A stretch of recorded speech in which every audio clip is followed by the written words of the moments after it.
Sebelum tu. So ada yang apa ingat dah join belum? Ada tak?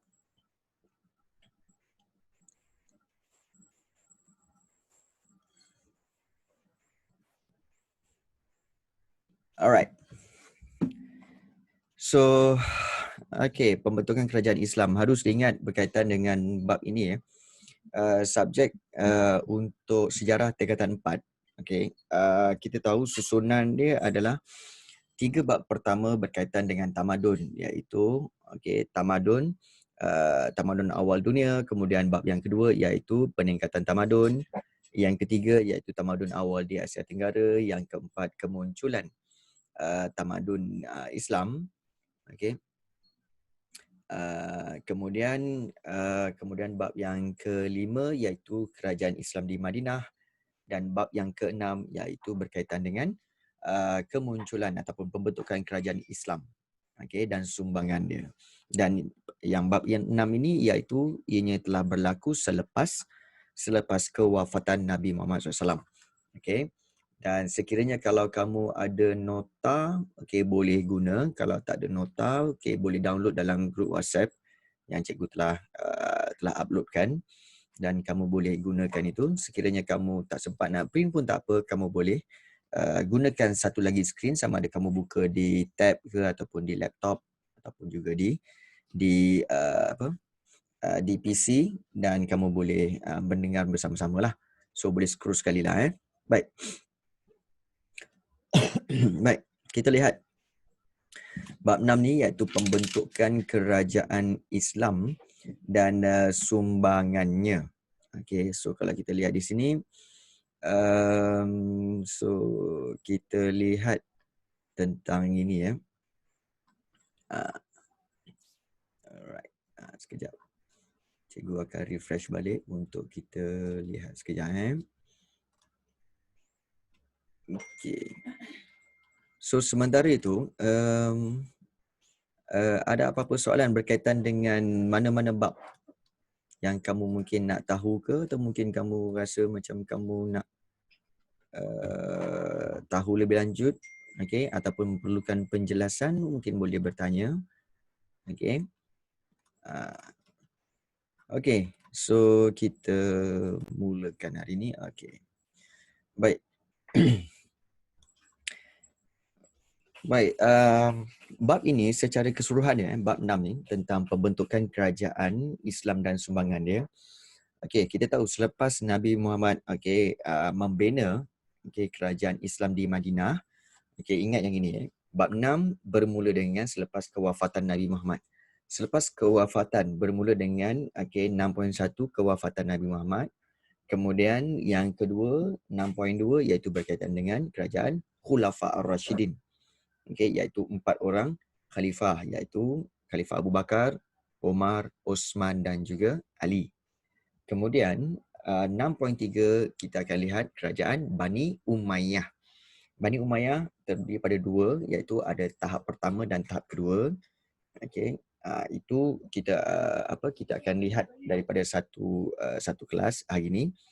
Kemudian 6.4 kita lihat tentang kerajaan Bani Abbasiyah, dan kemudian teruskan dengan kerajaan Turki Utsmaniyah 6.5, dan yang keenam iaitu pertembungan tamadun antara tamadun Islam dengan tamadun-tamadun lain di dunia. So total subtopik dalam bab ni adalah bab 6 ini iaitu ada 6. So kita hari ini kita akan lihat daripada 6.1 sampai 6.3 iaitu daripada daripada kewafatan Nabi Muhammad sampailah ke kerajaan Bani Umayyah. Baik. So kita akan lihat di sini 6.1 iaitu khutbah. Khutbah pada musim haji tahun ke-10 Hijrah. Tahun ke-10 Hijrah adalah khutbah terakhir Nabi Muhammad SAW. Iaitu sebelum kewafatan Nabi Muhammad. Dan harus diingat, kalau kamu nak betul-betul menguasai tentang tentang sirah Rasulullah ni, kamu ingat tahun-tahun yang penting, iaitu tahun pertama Nabi lahir bila?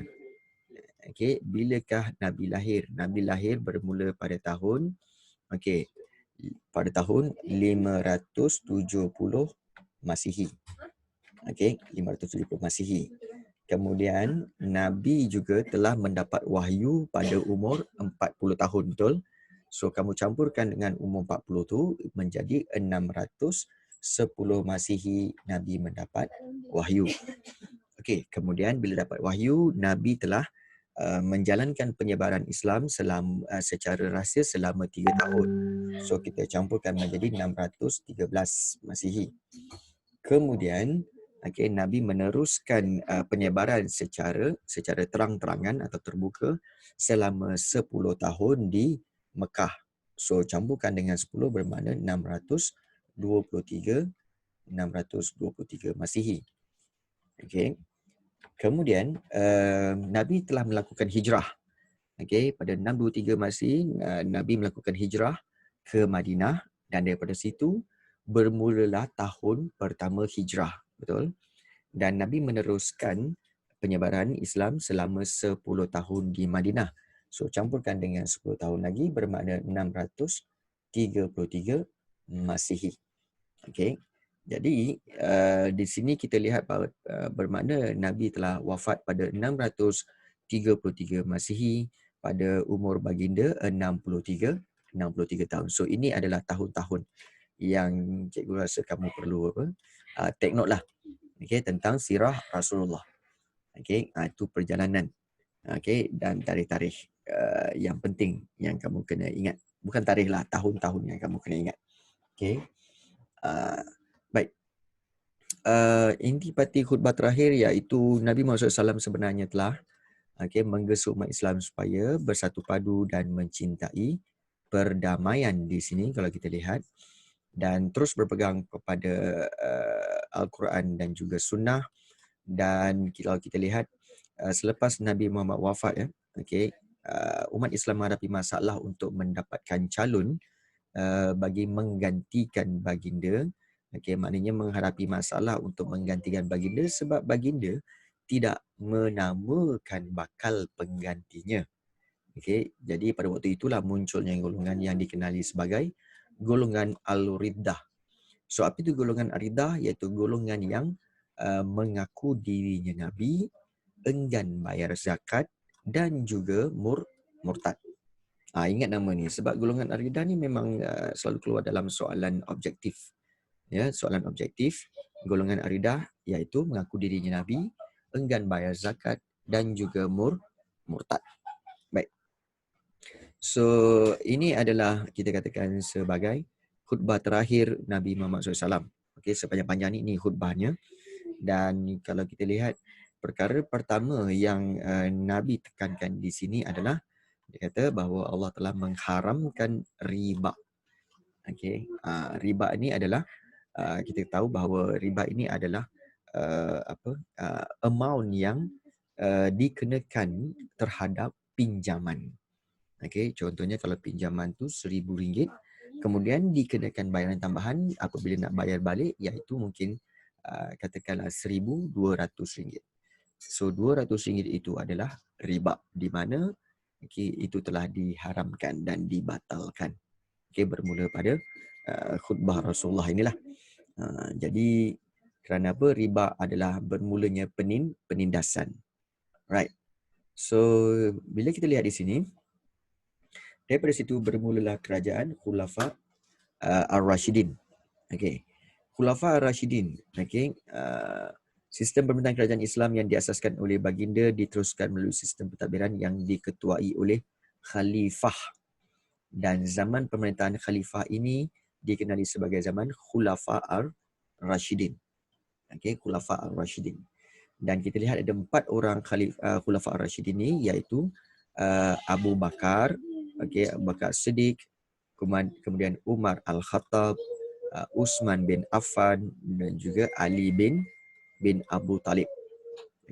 Ali bin Abu Talib. So kalau kita lihat Abu Bakar hanya dapat memerintah lebih kurang 2 tahun sahaja.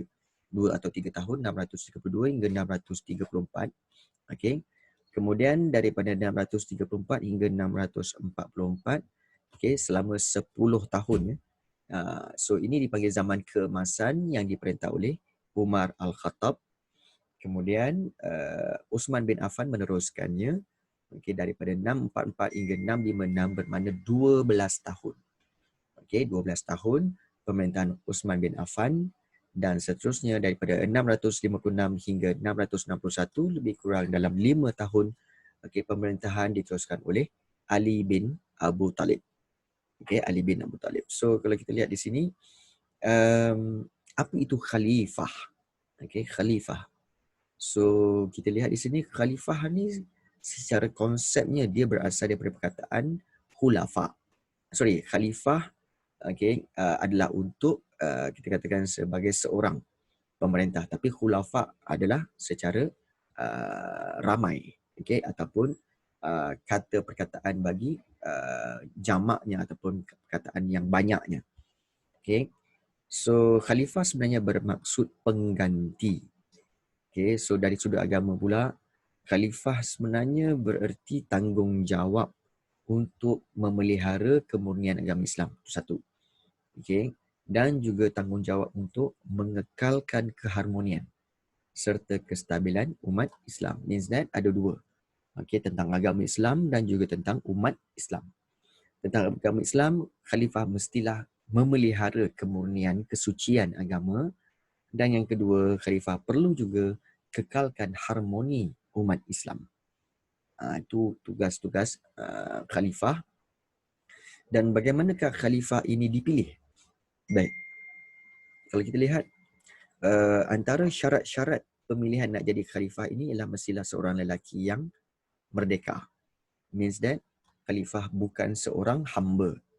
Ya, bukan seorang hamba. Mesti lelaki yang merdeka, Islam, mahir tentang Islam.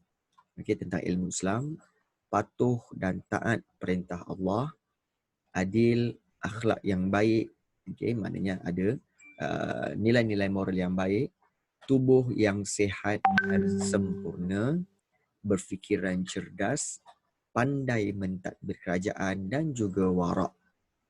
Okey, itu antara ciri-ciri utama pemilihan bagi seseorang khalifah. Dan cara pemilihan khalifah ni ada 4.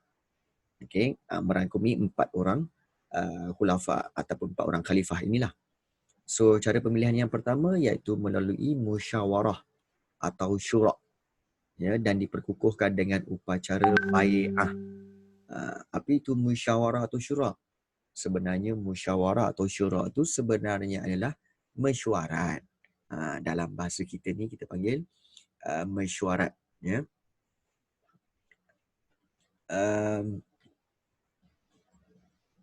Baik, kemudian juga kalau kita lihat, okey. Kemudian selepas mesyuarat itu akan dikukuhkan pula dengan upacara bai'ah. Apa itu bai'ah? Bai'ah ni sebenarnya adalah angkat sumpah. Dan amalan ini dilakukan sampai sekarang, ya, di mana kalau seseorang itu terpilih untuk menjadi pemimpin, maka mereka perlu angkat sumpah ataupun dipanggil bai'ah. Ya, bai'ah. Dan pemilihan melalui musyawarah atau syura ini telah dilakukan semasa pemilihan Khalifah Abu Bakar sebagai seorang khalifah. Okey, kemudian cara yang kedua iaitu cadangan satu nama sahaja daripada khalifah terdahulu. Dan ini dilakukan oleh Khalifah Abu Bakar ketika beliau sakit dan beliau telah menamakan Umar Al-Khattab sebagai khalifah pengganti Abu Bakar. Cadangan satu nama adalah untuk pemilihan Khalifah Umar Al-Khattab. Kemudian satu lagi cara yang ketiga iaitu pemilihan daripada beberapa calon, dan ini dilakukan untuk memilih Khalifah Uthman bin Affan. So terpilih sebenarnya ada lebih kurang 6 calon, tapi salah seorangnya itu adalah Uthman bin Affan, dan melalui pemilihan Uthman telah dilantik. So musyawarah adalah Abu Bakar, cadangan satu nama ialah Umar, pemilihan beberapa calon adalah Osman bin Affan, dan yang terakhir pencalonan oleh sekelompok masyarakat ini adalah pemilihan bagi Khalifah Ali bin Abu Talib, ya, iaitu dicalonkan oleh sekelompok masyarakat. Okay. So ada 4 cara pemilihan khalifah, dan soal yang ini, cara pemilihan ni kena ingat juga sebab selalu keluar dalam bentuk soalan struktur. Baik, apakah tugas khalifah? Tugas khalifah ialah dari segi politiknya untuk memastikan kelicinan pentadbiran, kemudian mempertahankan negara Islam daripada musuh. Dan khalifah jugalah yang berhak untuk melantik atau lucutkan jawatan pegawai pentadbiran negara. Ya. So dia ada kuasa sebab dia ketua negara lah. Selain daripada itu, daripada segi sosial, tugas khalifah adalah menjaga kebajikan rakyat supaya sejahtera di dunia dan di akhirat. Bukan sejahtera di dunia sahaja, tapi di dunia dan juga di akhirat. Dan tugas khalifah seterusnya iaitu menjaga dan meneruskan ajaran Allah, mengekalkan perpaduan ummah melalui konsep musyawarah atau syura, maknanya kekalkan satu padu umat itu melalui konsep mesyuarat. Okay? Kalau ada apa-apa masalah, berunding dalam mesyuarat. So itu perpaduan ummah. Kemudian juga tugas dari segi tugas khalifah iaitu memantapkan sistem perundangan Islam, okay? Dan dari segi ekonomi, okay, khalifah akan mengurus hal ehwal keuangan dan perbendaharaan negara serta Baitul Mal. Baitul Mal ni adalah rumah harta bagi kerajaan, macam bank negara lah. Macam bank negara. Okay? Maknanya dia collect semua harta-harta bagi pihak kerajaan. Dan satu lagi iaitu khalifah lah yang mengatur pungutan kharaj, jizyah dan zakat. Apa itu kharaj? Kharaj ni sebenarnya adalah cukai. Okay. Kita kata sebagai cukai tanaman. Okay, cukai tanaman. Manakala jizyah pula adalah cukai, okay, cukai perlindungan.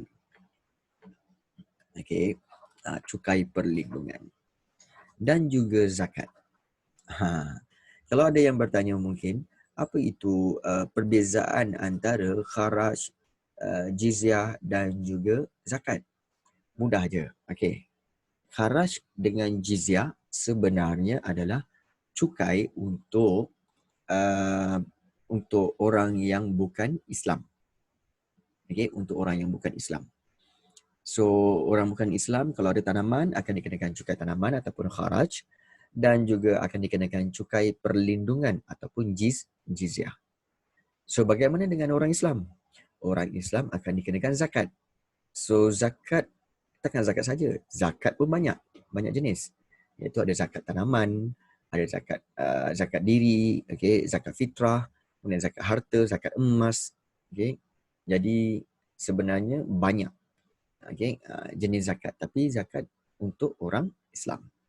Kalau yang bukan Islam dipanggil kharaj dan juga jizyah. Alright. Okay, baik. So kita lihat sumbangan Khulafa Ar-Rashidin. Yang pertama kita lihat iaitu bermula dengan Khalifah Abu Bakar As-Siddiq. Okay, sebelum tu ada apa-apa soalan nak tanya? Ada yang tak faham ke? Mungkin boleh bertanya, nak tanyakan?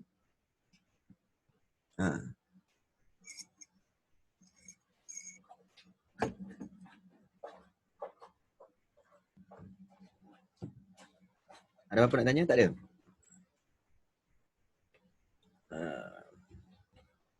Kalau tak ada, kita boleh teruskan.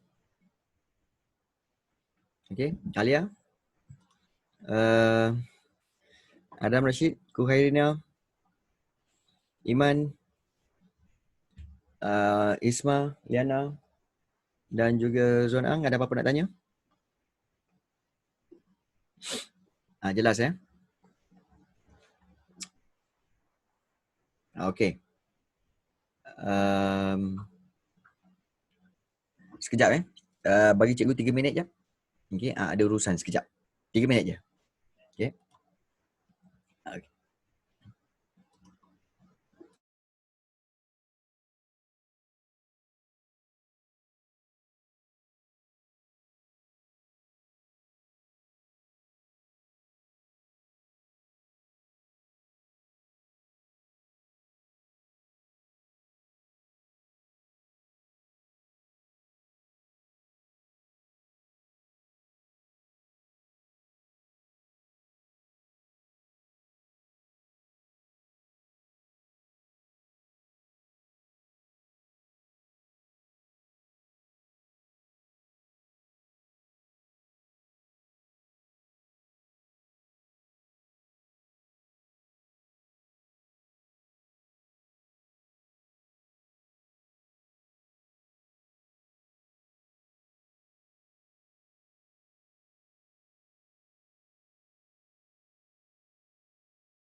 Okey, baik. Kita teruskan hari ni. Baik. Kita teruskan dengan Abu Bakar As-Siddiq. Alright. Abu Bakar As-Siddiq. Okey, nama sebenar beliau adalah Abdullah bin Abu Quhafah. Okey. Baik, paling penting untuk kamu ingat tentang Khalifah Abu Bakar ini iaitu beberapa perkara berkaitan dengan gelaran dan juga sumbangan dia. Dan kalau kita lihat, Khalifah Abu Bakar digelar As-Siddiq, iaitu yang membenarkan, sebab beliau sentiasa membenarkan apa juga kata-kata daripada Nabi Muhammad SAW. Daripada awal lagi beliau telah membenarkan kata-kata Nabi Muhammad SAW, dan selepas kewafatan Nabi Muhammad SAW, orang Ansar sebenarnya bercadang untuk melantik Sa'ad bin Ubadah sebagai pemimpin untuk menggantikan baginda. Dan setelah hal ini diketahui oleh golongan Muhajirin, suatu pertemuan untuk membincangkan perkara tersebut diadakan oleh kedua pihak. So berdasarkan cadangan Saidina Umar, maka mereka setuju untuk memilih dan melantik Saidina Abu Bakar. Okey, salah satu sebabnya kerana Saidina Abu Bakar adalah orang yang paling rapat dengan Nabi Muhammad SAW. Dan beliau digelar sebagai penyelamat umat Islam. So itu berkaitan dengan Khalifah Abu Bakar As-Siddiq. Okey, ingat kalau katakan kamu tak tahu apa-apa ataupun tak faham berkaitan dengan beberapa istilah atau perkara, terus tanya dalam group chat. Okey, tuliskan dalam group chat dan terus tanya. Okey, dan cikgu akan berikan penjelasan. Baik, sumbangan Abu Bakar As-Siddiq, apakah sumbangan utama beliau? Iaitu sumbangan utamanya adalah mengatasi masalah perpecahan masyarakat Islam. Okey, yang berpunca daripada orang Islam yang murtad, dan juga gerakan golongan Ar-Ridah, yang menyalah tafsirkan ayat Quran sehingga mereka tidak mahu bayar zakat. So bermakna masalah perpecahan masyarakat Islam. Yang mana bila Nabi Muhammad SAW wafat ataupun meninggal dunia, maka umat Islam telah berpecah. Ada yang keluar daripada Islam, ada yang tak mahu bayar zakat, dan mereka semua ini digelar sebagai golongan Al-Riddah. Dan Abu Bakar telah berjaya mengatasi masalah perpecahan ini, dan Abu Bakar telah berjaya mempertahankan Madinah daripada ancaman kuasa-kuasa luar seperti kerajaan Parsi di sebelah timur dan juga kerajaan Rom Timur di Byzantine, di sebelah barat. Even beliau sebenarnya telah menghantar panglima perang iaitu seperti Khalid Al-Walid untuk menentang angkatan tentera Parsi, dan juga Usamah bin Zaid ke Ghassad. Bermakna pertama, Okey, Abu Bakar telah mengatasi masalah perpecahan umat Islam dan juga mempertahankan Madinah daripada serangan kerajaan luar. Yang ketiga, beliau telah bahagikan tanah Arab, okey, kepada wilayah-wilayah. So ada wilayah seperti Al-Jun, Bahrain, Hadramaut, Jash, Khalwan, Makkah, Najran, Taif, Yaman dan juga Zabid. So bahagi-bahagikan kepada wilayah supaya mudah untuk diuruskan.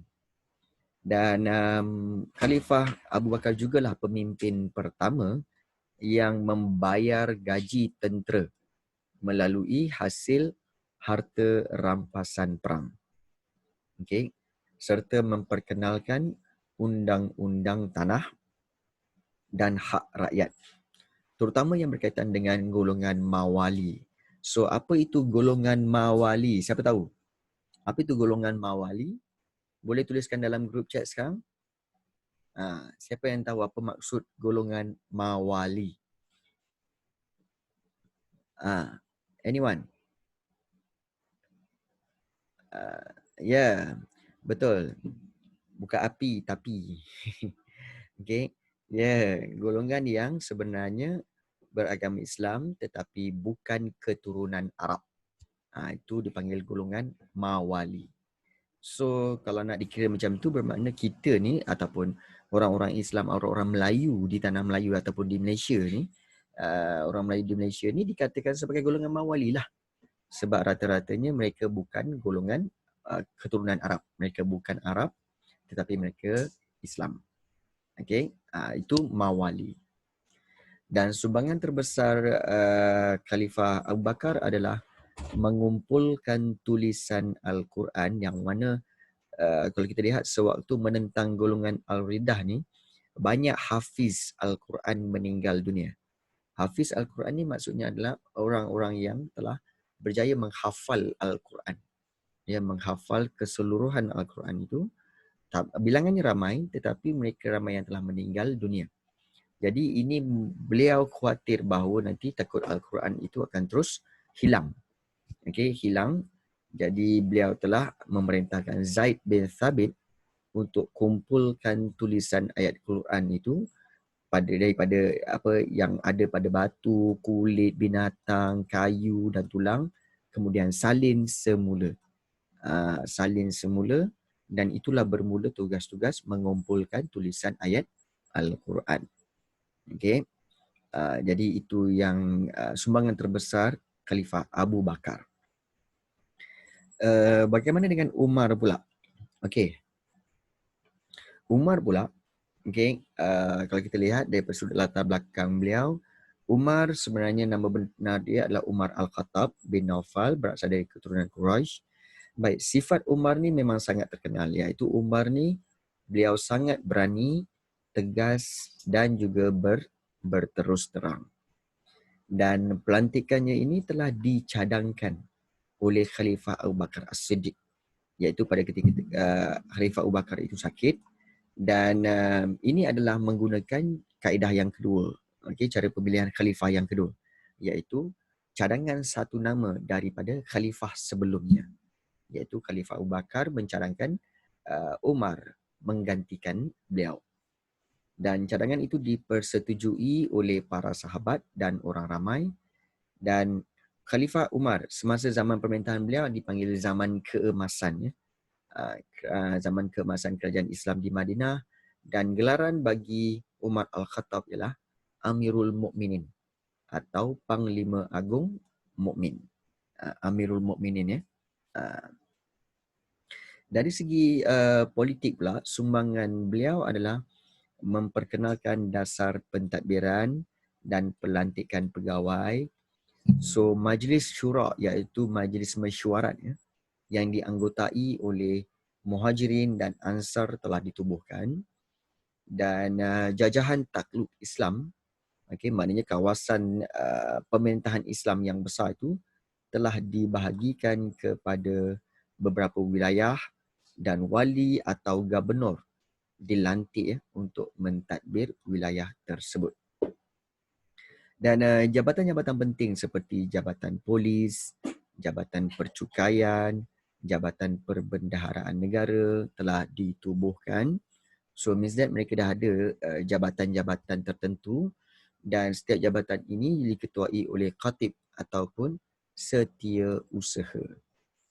Baik, take note tentang yang terakhir ini iaitu jabatan kehakiman. Jabatan kehakiman dipisahkan daripada jabatan lain untuk mengelakkan salah laku oleh hakim. Dipisahkan dan hakim diberikan gaji bulanan yang tinggi. Supaya apa? Supaya hakim tidak menerima rasuah dan hakim juga tidak bias ataupun tidak berpihak kepada mana-mana pihak di dalam satu-satu pengadilan. Jadi sebab itu jabatan kehakiman dipisahkan daripada jabatan lain. Satu tindakan yang bagus oleh Khalifah Umar. Kemudian daripada segi ekonomi pula, ingat yang ini terusan dan tali air dibina untuk menambahkan hasil pertanian. Kita tahu terusan dan tali air dibina dan rakyat digalakkan untuk meneroka tanah baru. Buka tanah baru untuk pertanian serta usahakan tanah-tanah yang terbiar. Cukai dikenakan kepada golongan zimmi. Apa itu zimmi? So kalau kamu lihat nota di bawah tu, di bawah ni ada maksud zimmi. Zimmi ialah golongan bukan Islam, bukan Islam yang mereka memilih untuk kekalkan agama mereka, agama asal mereka, tapi mereka rela hidup di bawah pemerintahan Islam. So itu golongan zimmi. So golongan zimmi juga dikenakan cukai. Seperti mana kalau kita lihat cukai kharaj. Dikenakan berdasarkan jenis tanaman dan kesuburan tanah. Dan bagi mengawal aliran masuk pendapatan negara melalui sistem jizyah dan kharaj, Baitul Mal telah didirikan oleh Khalifah Umar. So seperti mana cikgu bagi tahu bahawa Baitul Mal ialah rumah harta bagi kerajaan. Jadi segala kutipan jizyah ke, kharaj ke ataupun zakat semua dikumpulkan untuk urusan kerajaan, melicinkan urusan kerajaan lah. Kemudian Khalifah Umar juga telah menyusun tentera. So tentera ada dua jenis iaitu tentera tetap dan juga sukarela. Dan tentera tetap diberikan gaji dan ada uniform sendiri. Ada uniform tentera dia, pakaian seragam. Malah markas tentera dibina di bandar-bandar utama, manakala kubu pertahanan pula dibina di sempadan yang menghadap negara-negara musuh seperti Madinah, Kufah, Fustat dan juga Basrah. So markas tentera maknanya base camp untuk tentera telah dibina untuk menghadapi negara-negara musuh. Kemudian kita lihat juga dari sudut pendidikan, Khalifah Umar telah mengembangkan pengajaran Al-Quran dengan menyediakan tempat pembelajaran di kawasan masjid. Guru-guru agama telah dihantar ke pelbagai wilayah untuk mengembangkan pendidikan. Malah sebagai contoh Abu Sufyan, salah seorang pembesar Quraisy yang telah memeluk Islam, dihantar untuk mengajar orang-orang Badui di kawasan pedalaman. Kita tahu tanah Arab ada dua jenis kaum iaitu Badui dan juga Hadari. Jadi kedua-dua ini telah kalau Hadari tinggal di bandar, manakala Badui tinggal di kawasan pedalaman, di kawasan padang pasir. Baik. Satu perkara yang sangat terkenal dengan Khalifah Umar Al-Khattab iaitu Khalifah Umar Al-Khattab telah memperkenalkan kalender Islam iaitu kalender Hijrah yang mana menjadikan tahun Hijrah itu sebagai titik permulaan pengiraan tahun menurut Islam. So kalau kita lihat di sini bahawa tahun Hijrah tu iaitu tahun di mana Nabi melakukan hijrah dari Mekah ke Madinah. So tahun itu adalah dikira tahun pertama Hijrah. Dan itu mengikut kalender Islam. So zaman sekarang ni, tahun ini kita menyambut tahun hijrah yang keberapa? Tahun hijrah yang ke 1442. Okey, 1442 hijrah.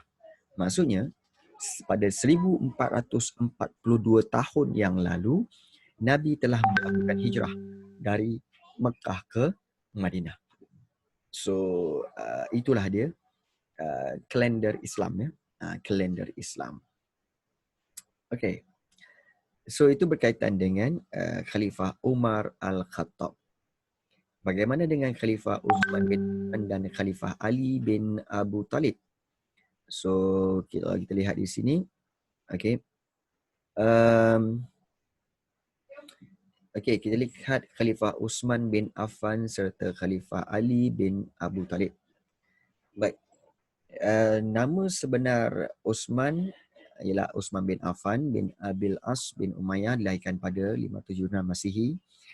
Baik, take benda ni, iaitu Khalifah Uthman adalah seorang hartawan yang dermawan. Maknanya dia seorang yang kaya dan beliau suka menderma. Okey. Dan Uthman dilantik menjadi khalifah melalui majlis syura. Maknanya melalui mesyuarat. Okey, mesyuarat majlis syura tu beliau digelar Zunnurain. Okey, iaitu mempunyai dua cahaya, kerana Khalifah Uthman ini pernah berkahwin dengan dua orang puteri Nabi Muhammad. Maksud berkahwin dengan dua orang anak perempuan Nabi Muhammad selepas salah seorangnya meninggal dunia. Maknanya lepas mungkin kakaknya meninggal dunia, so dia kahwin pula dengan adiknya. Tapi kedua-duanya itu adalah anak kepada Nabi Muhammad SAW. So sebab itu beliau digelar sebagai Zunnurain. Dan apakah sumbangan beliau? Beliau telah berjaya luaskan wilayah Islam hingga ke Afghanistan, Cyprus, Samarkand dan juga Tripoli. Malah, take note benda ni, iaitu Khalifah Uthman bin Affan telah menubuhkan Angkatan Tentera Laut Islam. Angkatan Tentera Laut Islam. Dan beliau mengisytiharkan naskah Al-Quran iaitu Mashaf Usmani bagi menyelaraskan cara bacaan ayat Al-Quran. So Mashaf Usmani yang kita gunakan, yang orang Islam gunakan sampai sekarang adalah diambil daripada naskah Al-Quran yang telah siap dan lengkap pada zaman Khalifah Uthman bin Affan. Sebab itu dipanggil Mashaf Usmani. Sekejap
Okey, baik. Minta maaf sikit.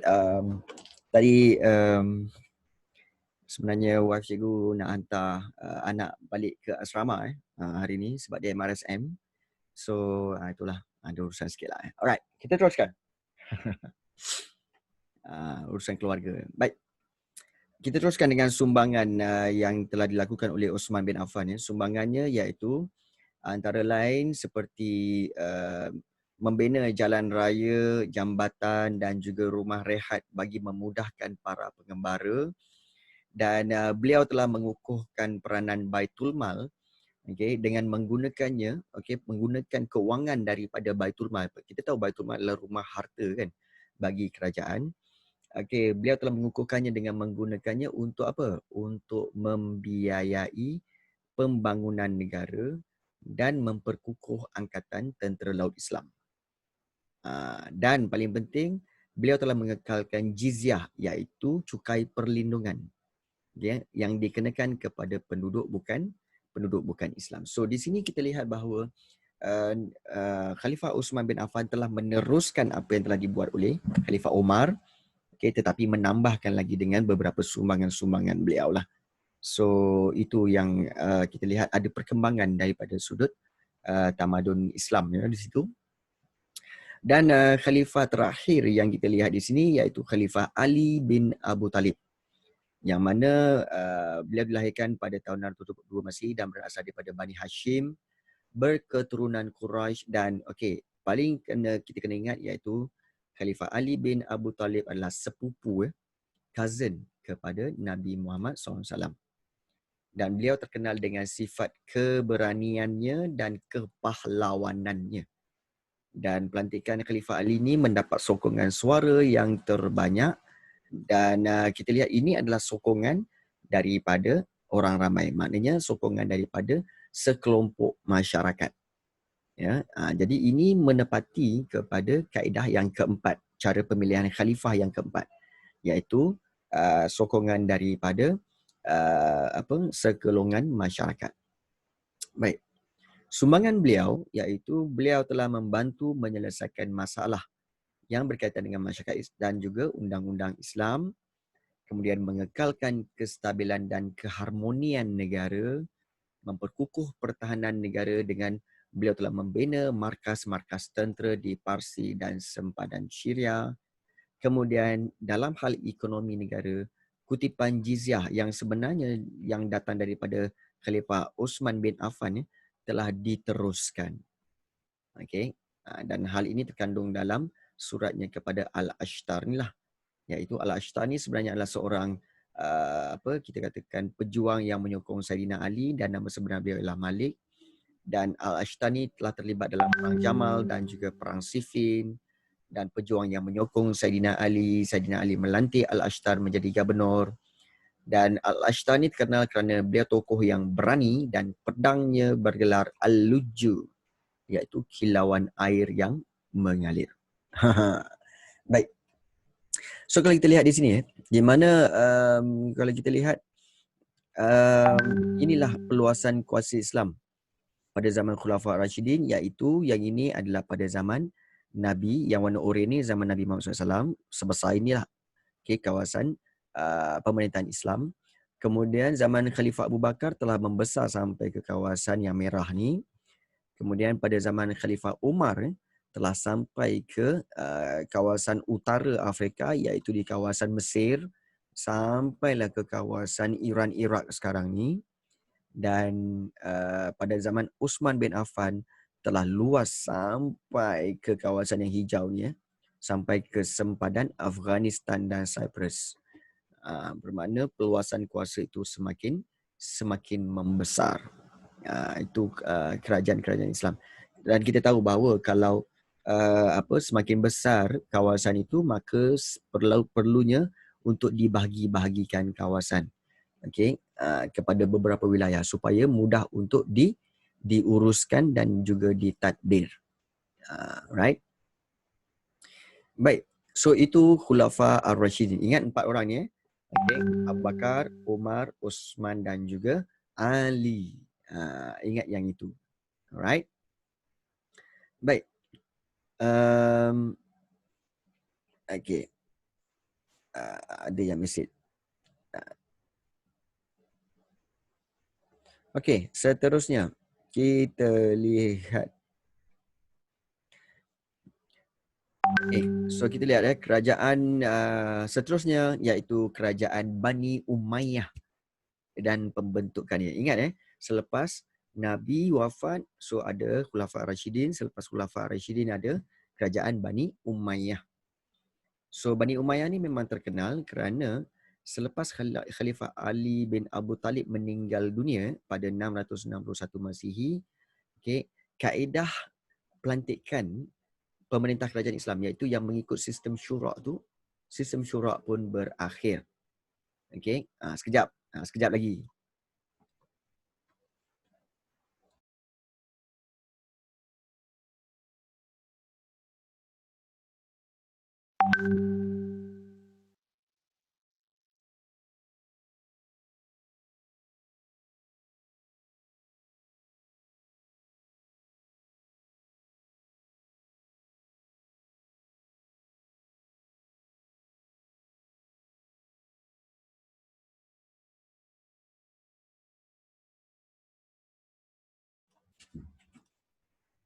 Alright.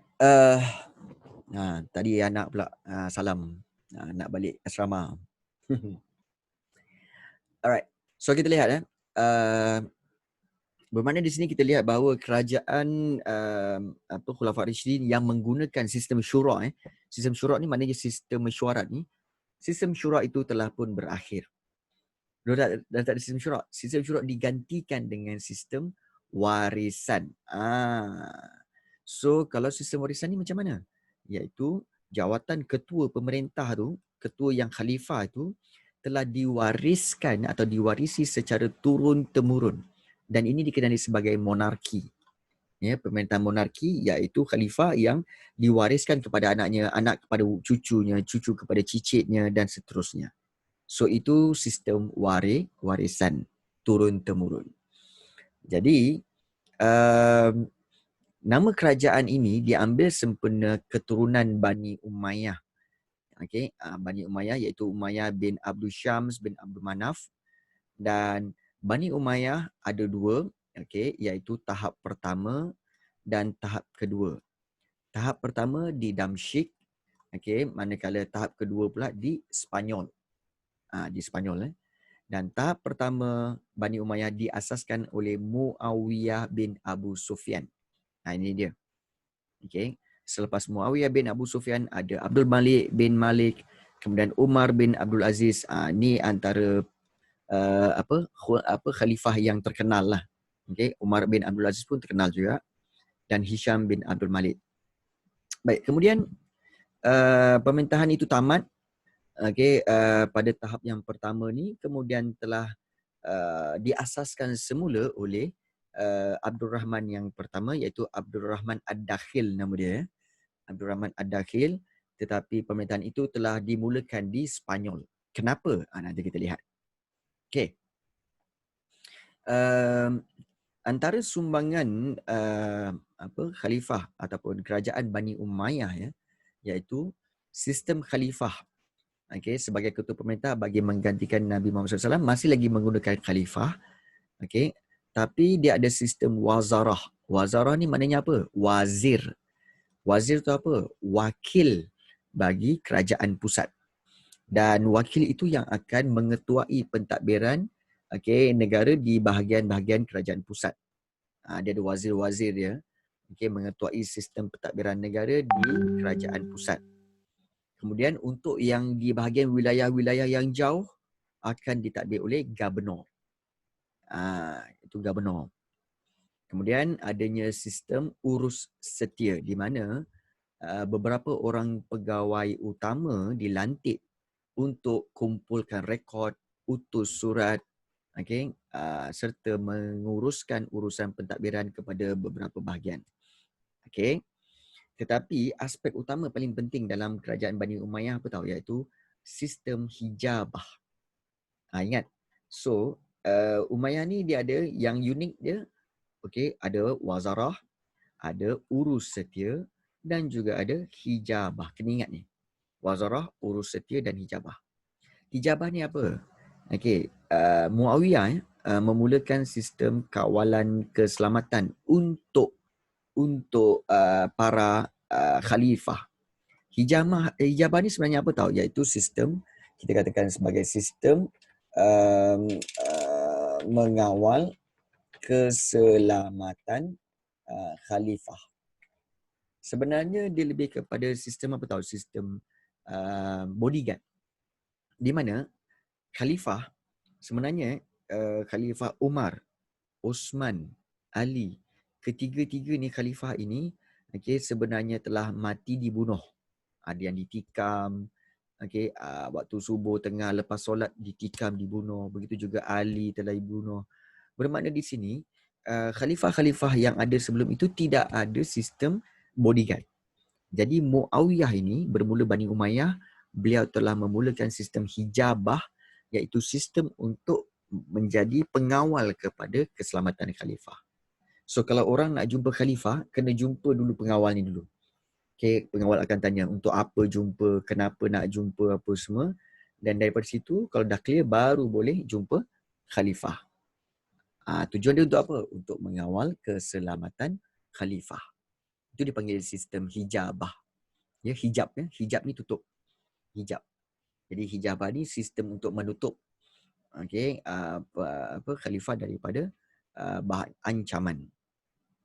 Baik. Antara jabatan yang ditubuhkan untuk memperkemaskan sistem tadbirani ialah seperti Jabatan Cukai, Jabatan Surat Menyurat, Jabatan Urusan Am dan Jabatan Urusan Cap Mohor. Cap Mohor pemerintah. Dah ada urusan Cap Mohor. Dan dari sudut tentera, Bani Umayyah telah diperkemaskan, iaitu penubuhan Diwanul Jundi. Apa maksud Diwanul Jundi? Jabatan Ketenteraan. Dan ini telah dibentuk untuk pertahanan negara. Ada Jabatan Ketenteraan dan Angkatan Tentera Darat serta Tentera Laut telah ditubuhkan. Ini Bani Umayyah. Hebat tak hebat lah. Baik. Dari segi sumbangan yang lain-lain, semasa kerajaan Bani Umayyah ni lah, so ada ilmuwan seperti Khalil Ibnu Ahmad, Sibawaihi, Al-Farazdaq, Jarir, Umar Ibnu Abi Rabiah dan Jamil Al-Uzri. Baik, sebenarnya ilmuwan ini semua, mereka semua pakar dalam bahasa Arab. Iaitu ada pakar bahasa, filologi Arab, ahli nahu atau grammar bahasa Arab, kemudian ahli sastrawan Arab. So maknanya ilmuwan pada waktu itu lebih kepada ilmuwan yang berkait rapat dengan bahasa Arab. Dan bahasa Arab telah dijadikan bahasa rasmi negara. Dan perkembangan ilmu memberi faedah kepada orang bukan Arab, kerana apabila tanda bunyi atau baris telah diperkenalkan pada tulisan Al-Quran. Dulu tulisan Al-Quran tidak ada baris. Dia hanya satu tulisan sahaja. Jadi orang Arab mungkin boleh baca, tapi orang bukan Arab tak boleh nak baca. Jadi bagaimana untuk membacanya? Telah diperkenalkan tanda bunyi. Kalau atas bunyi A, kalau bawah bunyi I, kalau hadapan bunyi U. So A, I, U. Jadi situ dah tahu macam mana nak membaca Al-Quran. Itu diperkenalkan tanda bunyi atau baris, ya. Dan antara tokoh-tokoh yang telah wujud pada waktu ini seperti Urwah bin Zubair dalam bidang hadis, Ibnu Jarih daripada tafsir Quran dan Hasan Al-Basri iaitu daripada Usuluddin. So ini antara tokoh-tokoh dia. Dari segi kesihatan pula, Khalifah Al-Walid bin Abdul Malik telah membina, ingat ni, hospital pertama di mana? Di Damsyik. Kemudian ada hospital penyakit kusta. Penyakit kusta ni penyakit kulit yang mana kalau kamu kena kulit tu akan jatuh. Dan jatuh. Dan ini penyakit berjangkit. Sebab itu kalau ada penyakit kusta, mereka cepat-cepat akan diasingkan. Usuluddin. Baik, Usuluddin ni sebenarnya adalah kajian tentang asal usul agama. Asal usul agama dan bagaimana penghayatannya di dalam agama. Kita kaji tentang kebanyakan kita belajar tentang apa? Tentang fiqh, hukum hakam Islam. Tapi kita kena kaji, kenapa hukum hakam itu berlaku? Bagaimana ianya berlaku? Kenapa dihukumkan begitu? So itu usuluddin. Kenapa kita perlu sembahyang solat 5 waktu? Kenapa waktu subuh? Kenapa waktu zuhur? Kenapa waktu asar? So dia ada penjelasan-penjelasan dia. Usuluddin. So siapa yang belajar tu memang tahap yang memang faham lah. Okay. Baik. Dari sudut buku, buku rujukan pelbagai bidang ilmu telah diterjemahkan ke dalam bahasa Arab. So bermakna Bani Umayyah telah memulakan translation daripada buku-buku ilmu-ilmu lain, translate kepada bahasa Arab. Dan Ibnu An-Nafis adalah seorang pakar bedah yang terkenal di Damsyik. Beliau telah menghasilkan buku Asy-Syamil fi Sina'ah At-Tabibiyah, kajian umum profesion kedoktoran. Itu maksud dia. Dan buku ini cerita pasal apa? Bagaimana nak buat pembedahan, operation dan juga rawatan selepas pembedahan. So itu teknik pembedahan dan rawatan selepas pembedahan. Okey. Dari sudut sistem perundangan pula, okey, hakim yang diwujudkan pada Bani Umayyah ini telah mengenakan hukuman berdasarkan ijtihad.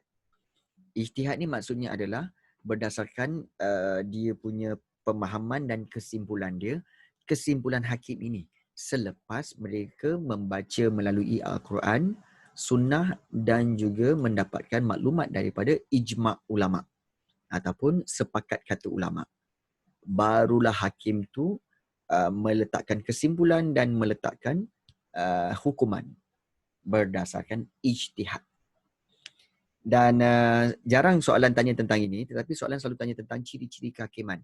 So hakim itu tidak boleh dipengaruhi oleh mana-mana pihak, okey, dan juga bebas, bersifat bebas, dan juga tidak cenderung ataupun tidak berpihak kepada mana-mana aliran politik pemerintah, dan mesti adil dalam penghakimannya tanpa mengira pengaruh atau latar belakang orang yang diadili itu.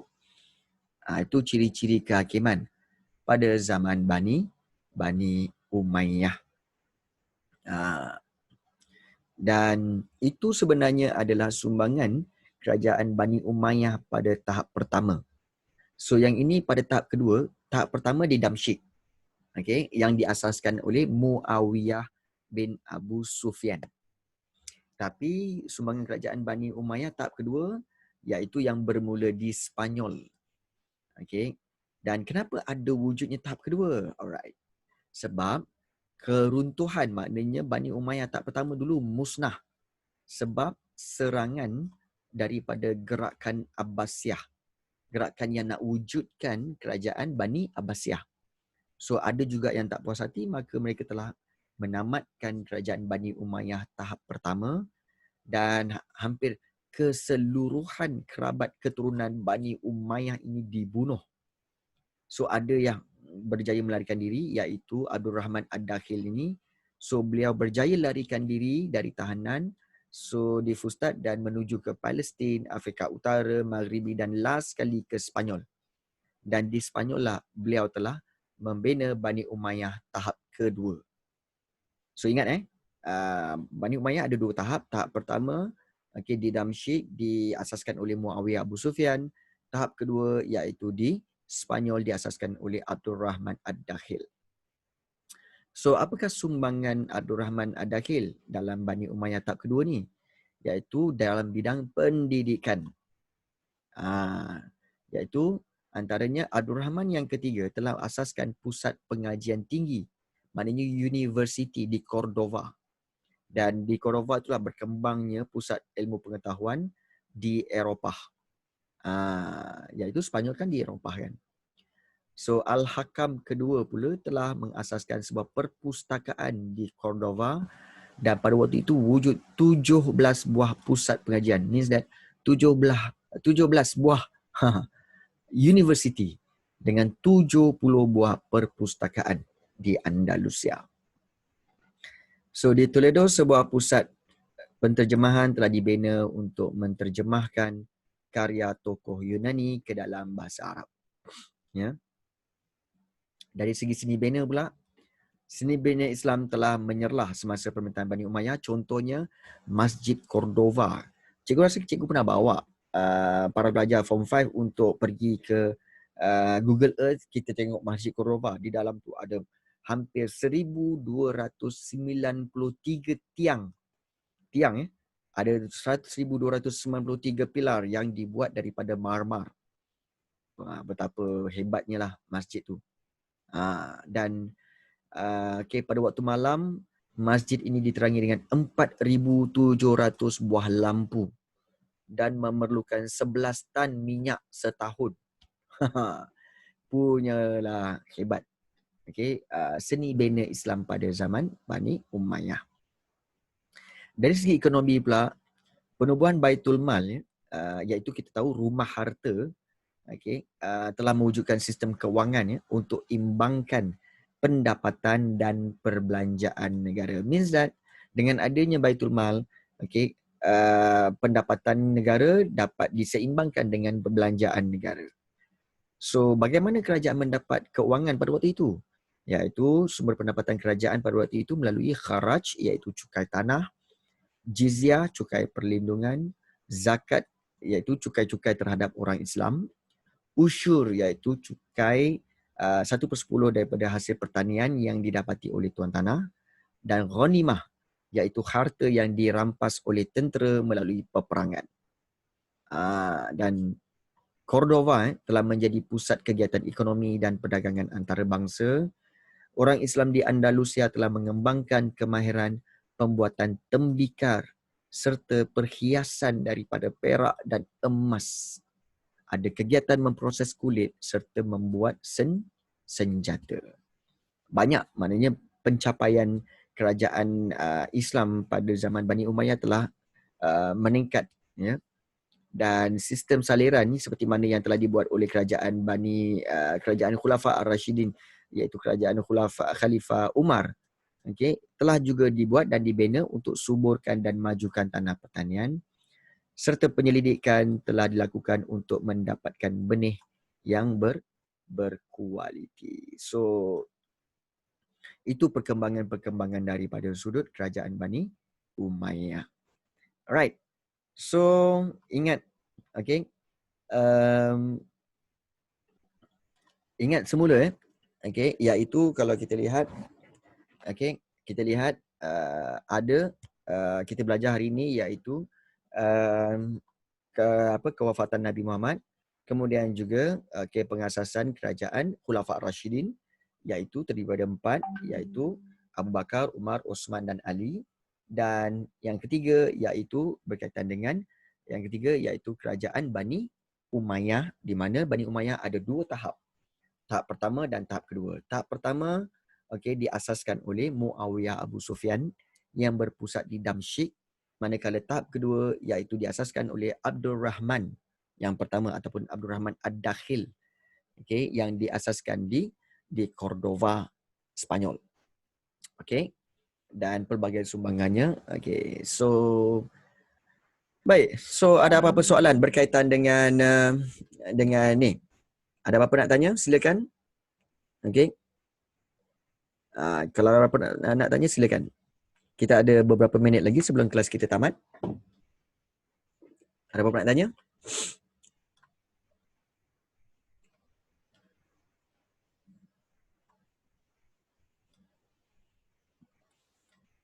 Ada apa-apa tak?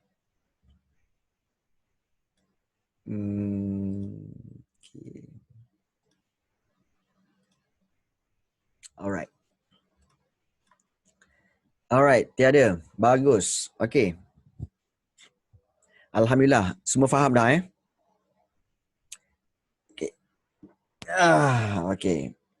Alhamdulillah. Baik. Kalau begitu, sekejap lagi cikgu akan sharekan satu link berkaitan dengan cikgu akan sharekan satu link berkaitan dengan latihan daripada bab ini, iaitu 6.1 hingga 6.3. Maknanya latihan-latihan ini adalah latihan struktur yang berkaitan dengan kewafatan Nabi, kemudian juga Khulafa Ar-Rashidin, dan juga satu lagi iaitu berkaitan dengan kerajaan Bani Umayyah. So soalan adalah soalan struktur, tolong jawab berkaitan dengan soalan struktur ini dan juga jawab mengikut peruntukan markah.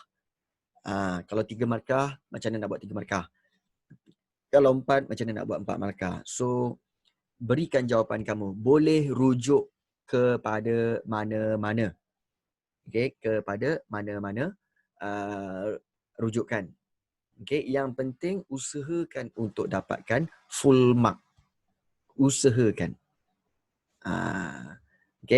Boleh ya, Nurul Amirah, Adam Rashid, Ku Khairina, Liana, Isma dan juga Iman. Right. Good. Alhamdulillah. So kalau begitu,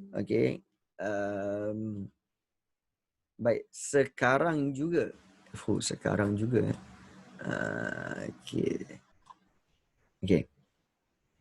So kalau begitu sekarang juga cikgu akan sharekan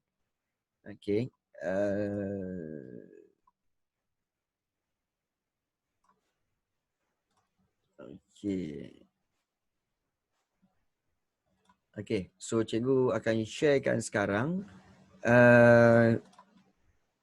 soalan berkaitan dengan bab 6 ni, 6.1 hingga 6.3. So cikgu harap kamu semua boleh jawab.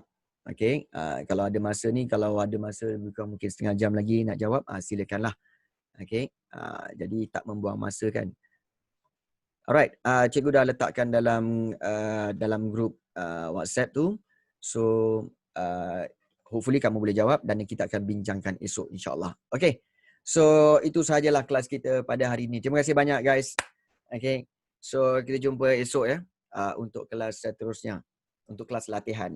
So kita jumpa esok. Thank you, cikgu. Sama-sama. Assalamualaikum. Guys, bye.